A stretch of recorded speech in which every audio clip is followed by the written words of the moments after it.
This video is brought to you by CENDANA, Malaysia's umbrella body for the cultural and creative economy, connecting creators, regulating bodies, private businesses, policymakers, and consumers, nurturing these entities individually while keeping a collective goal.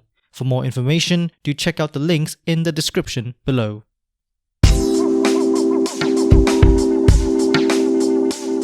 Actually, one of the things that I really wanted to throw at you as well is something that I read or listened to quite recently, and it's from one of my favorite thinkers of all time. His name is Seth Godin. He's one of the most famous bloggers in the world, and he made this very interesting comparison between the idea of education and learning. Right. So he said that education is very much a standardized procedure, like we already have mentioned. It is sort of like this industrialized version of, well, relaying information, transmitting information, and growing somebody to be ready for society. And then on the other hand, what tends to happen every single day of our lives that we don't really realize is learning. When learning happens on its own, learning is much more autonomous and sometimes even unconscious. So one of the best analogies and one of the examples that he always gives is learning how to ride a bike. Nobody sits down and watches 10 slides or a YouTube video to learn how to ride a bike.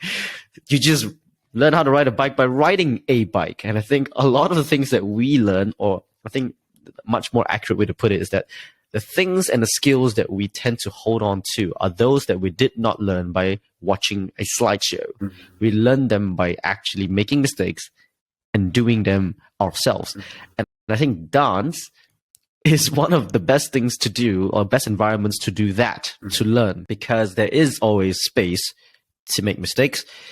Some have larger consequences and some don't, but then the learning process actually happens a lot unconsciously and happens a lot autonomously. Right. So maybe also give us a little bit of your thoughts on that, and how, I think the best way to put it is like, we definitely need a combination of both, right? Standardized procedures, and also this idea that somebody's free to learn whatever that person wants. Yeah. One of the things I mention sometimes to the people in my workshops is stop trying to learn something, because learning happens despite you. You could not be involved in the process anyway.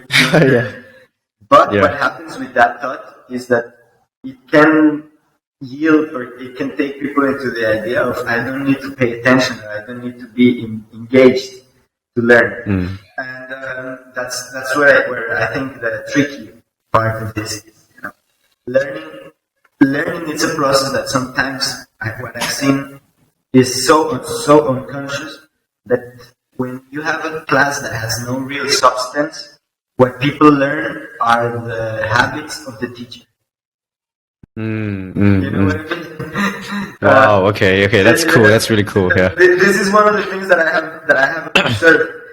If what I'm learning there, if what I'm receiving in works, or what I'm supposed to be learning, it's something that, but I'm not really interested in learning. The way that educators approach their own things, that they say, how they teach you things, what enthusiasm I'm using to tell you this thing that I'm telling you might be the thing you learn about this. And this is why it's a double road. The thing about the learning process being a subconscious or an active participation needed in the process.